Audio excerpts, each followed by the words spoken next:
But try to go to as many panels, talk to every special guest that's around, or at least attempt to try to if there's no exclusivity to it, and you don't have to make an appointment or whatnot, and attempt to see every special event. Like, perfect example for Chibi-Pa, they got the Nerf war going on right now. I think it's called the Nerf contest or whatever with the guns and stuff.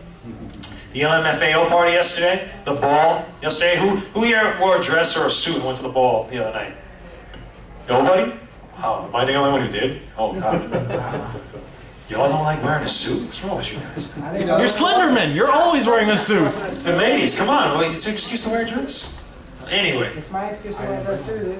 Go try. Oh. Like you need one, but anyway. Oh. That was good. Nice. But you try to see everything. You try. Okay? At the same time, you don't be picky. Let me put it this way. I've met people, this is a truth, I swear to God. True story. Anybody here go to the sampler last year or earlier this year? Yeah. Chibi-Pa? No. Anybody here go to the Musicon Tea Party? Also, I know I went. You went, I know. But anybody else here? Of course I went. I'm the one that drove you there.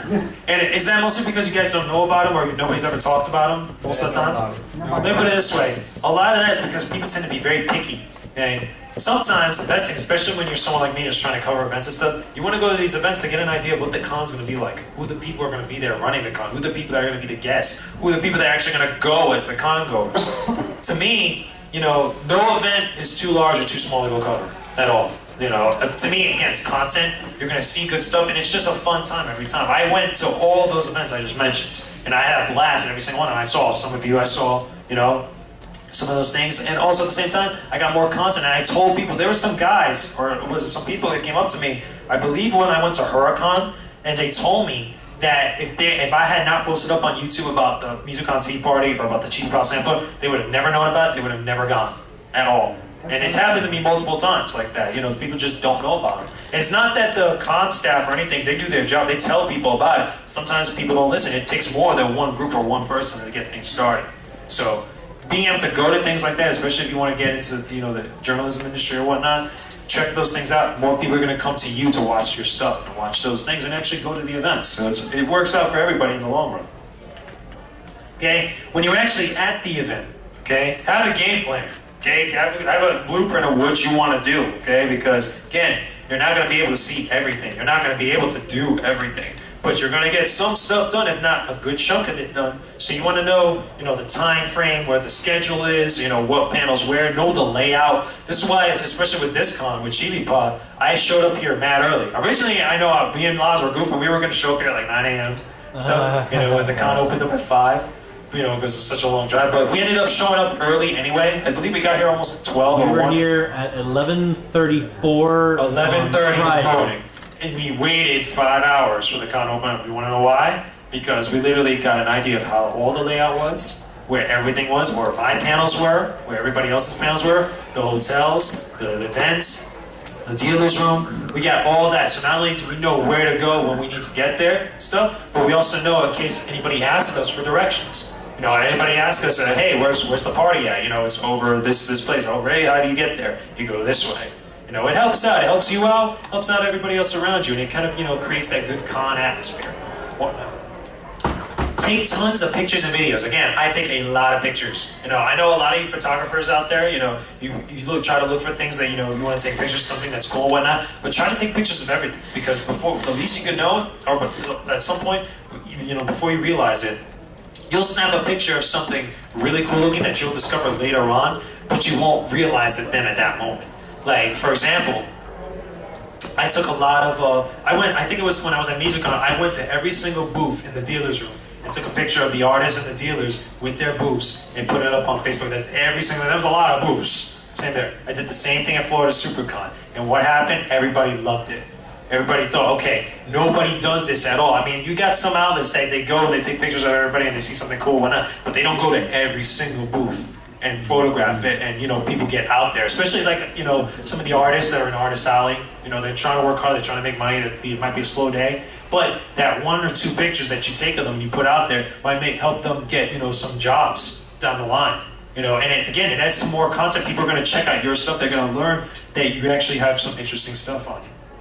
Okay? And also know the staff, okay? Chibi-Pa staff is awesome, Okay, I'm not just saying that because they gave me the panels, but yeah, that's right, yeah. They were really concerning red, no, because in my opinion with Chibi-Pa, you know, and a couple other conventions I've been to, they're some of the best stuff I've ever worked with. When you work, you know, and have a good standing with, you know, the convention staff and whatnot, you know, it makes your job a little bit easier, especially as a journalist, you know, covering it. You know, they help you out when you're in a jam. Like, the perfect example, true story, this weekend, I lost my pass to Chibi-Pa because I'm, you know, partying a little bit too hard, you know, in the pool. And I lost my pass, and I was worried, like, oh my God, I'm not gonna be able to go anywhere, I'm gonna have to pay to buy a new pass. They're like, no, here you go, here's a pass. I was like, oh, for real? He's like, yeah, okay, cool. But things like that, they help. And also it creates a relationship, so down the line, you know, if you want to do bigger and better things, or if you want to, you know, do interesting things down the line, it helps you out big time. Okay. Again, doubt what is useful, reject what is useless, but see it all. Okay, go to other panels. Collaborations, that's a big word, SAT word, collaborations. You know, I'm not the only journalist here coming to this convention. You know, you got some photographers, you got some people from other YouTube channels and whatnot covering the thing. Just because somebody is in competition with you, okay, it doesn't mean you have to be in competition with them. And I'll get to that in a minute, but talk to them, you know, learn stuff, you know, exchange ideas. That's some of the best things that happen come from the exchangement of ideas. You know, it comes from different things, people talking to everybody, whatnot. It's not when everybody's closed off. When you go to an event, you're hiding over in a corner, you know, sitting at a table, and everybody's over here just because you're hanging out over here. You're not gonna get work done that right way.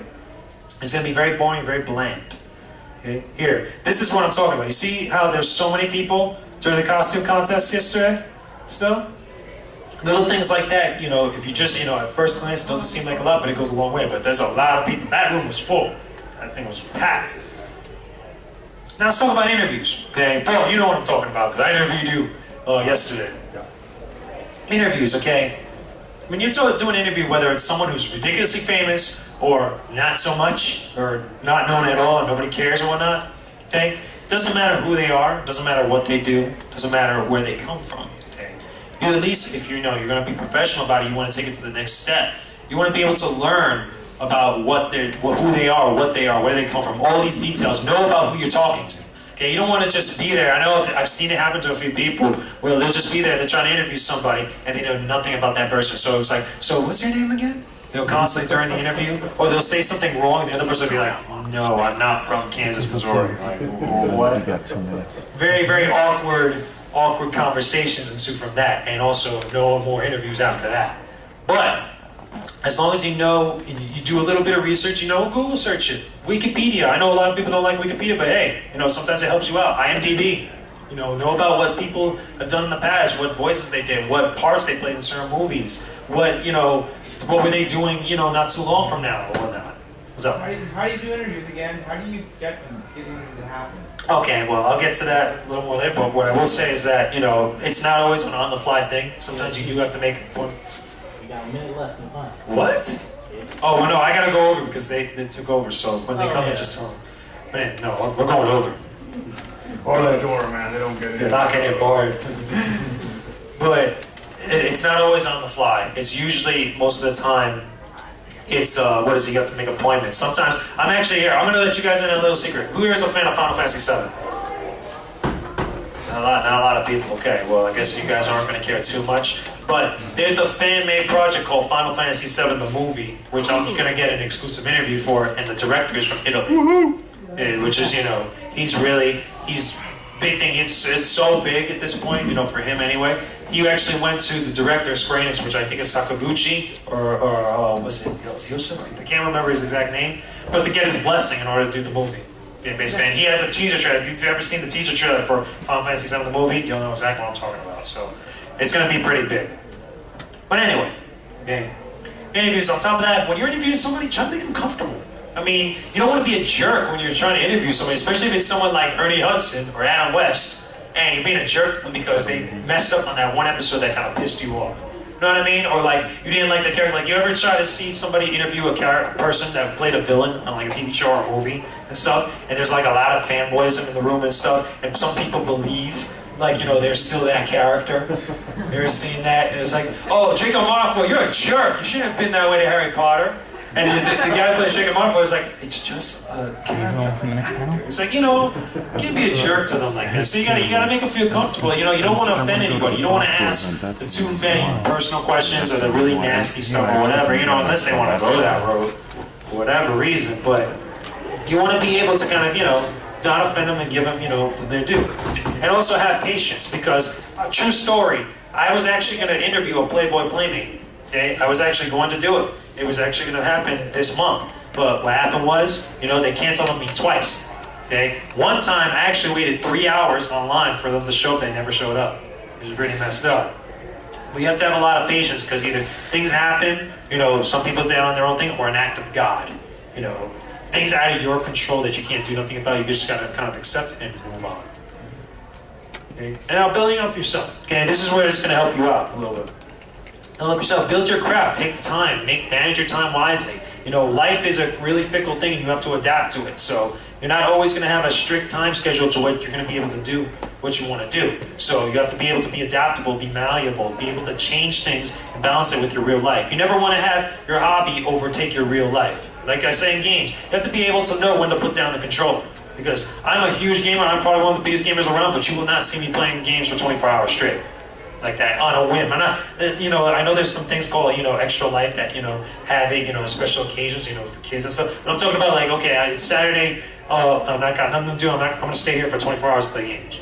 No, I got other things to do. I got other things going on in my life, and I want to be able to, go off and do them. So you have to be able to be smart, balance your life with your passion, okay? And be professional, okay? Professionalism, okay? You don't want to be a jerk and go on a rant on Twitter.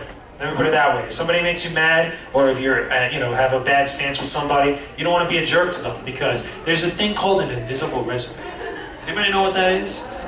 That's the word of mouth. That's the bad things, and that's, oh God, they're coming in now. So I guess I got to speed it up a little bit. But basically, okay, an invisible resume, people see what you do, see what you say, or get wind of what you do. And if it's bad word of mouth, okay, it's going to come back to haunt you later. It could cost you a job. It could hurt you, cost you content, whatever, your exclusivity. It really hurts you bad. So you got to be professional. You got to think before you act really hardly. You gotta use common sense. You gotta be respectful to people, both in person and online. You don't wanna be a Twitter warrior. Hey, I just slammed a couple of dudes on Twitter, so don't mess with me. No, you can't do that.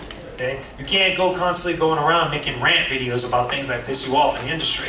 Because hey, a lot of things happen, but you can't do that all the time. Everybody love this Mega Man? Oh, yeah.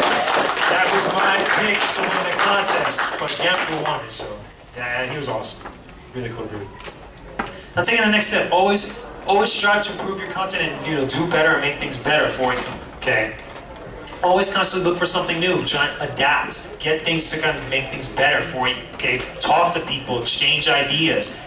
Just because something is great and something's fantastic doesn't mean it can't be better. On top of that. Okay. Again, you don't always have to do it all the time, be tedious about it like this with a microscope. But, you want to be able to constantly take that time, okay, what can I do better to get more people to watch my stuff, to check out my stuff, on top of that, okay? And try to be yourself. Don't be anybody else. I know there's a lot of people that draw a lot of inspiration for others, and me personally, I draw a lot of inspiration from, like, people like DSP, people like Jeff Keighley, Colin Moriarty, if you're a fan of IGN, and such. But I don't want to be those people. You know what I mean? I don't want to do playthroughs and then be compared constantly to DSP or say, like, this guy's just like DSP. I want to be me. I want to do my writing. I want to do my content. That's my stuff. You want to watch my stuff. If you want to go watch someone that's similar to DSP, go watch DSP for all I care. Okay? You want to watch my stuff, and you have to strive. It's a hard thing to do. Strive to be able to stand out, to be yourself, to be, your own original content, your own original personality, like that. Okay?